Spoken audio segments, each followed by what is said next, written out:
So here we are at Perry Barr Stadium in Birmingham for the first Eurosport Speedway, Discovery Speedway, TNT Speedway of the season. And this one's a bit special. There's Dan, unit manager. We have trucks as normal. So we've got OB5. This is here.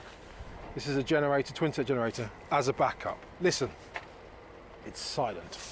Come this way and I'll show you this, because this is the most exciting thing. Now, there's a bit of whirring, which I'll explain in a moment.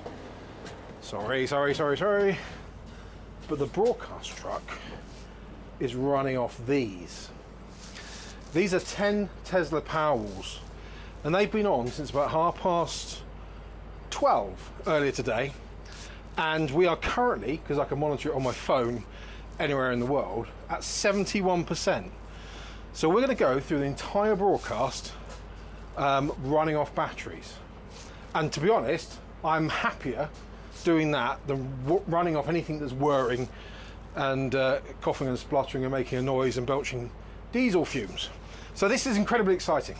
This is the first UK broadcast running entirely off batteries, and it's great, it works. Now the whirring is because there's a generator in there that on this occasion we do have a sat truck, but we're talking about moving to IP connectivity, which means we won't need the sat truck. So on this occasion, just while we're testing it, we're just seeing how far we get with the percentage by the end of the broadcast, and then potentially we could run the sat truck. We think we've got plenty in the tank. This is the first real world test. It's been tested to destruction in base, and these are silently, greenly, environmentally friendly powering our broadcast. And it's the first in the UK, could be the first in the world for this kind of setup, and it's incredibly exciting. So I shall do a quick update at the end of the day, and we'll see how we got on. Sorry, quick interlude before we go into the broadcast and see whether we make it. We've got these Instagrids, so the pits kit is running off this Instagrid.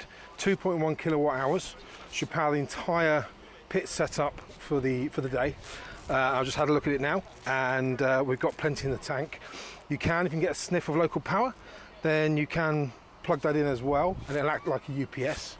But if not, you've got enough to run the entire broadcast.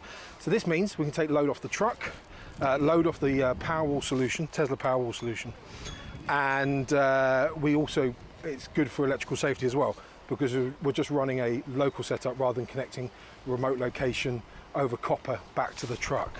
So makes everything a lot more light, a lot more nimble, certainly green, and that should go through the broadcast as well. So this is doing all the cameras, radio cameras in the pits, and radio mics in the pits, and radio IEMs for in-ear monitoring in the pits as well. So that's another key piece of the puzzle. There's another one up at commentary over there, again, which will run the entire commentary setup off battery for the entire broadcast. So yeah, I have absolute faith. It's been tested and tested and tested. I will report back after the broadcast. And here we are, safely back at base.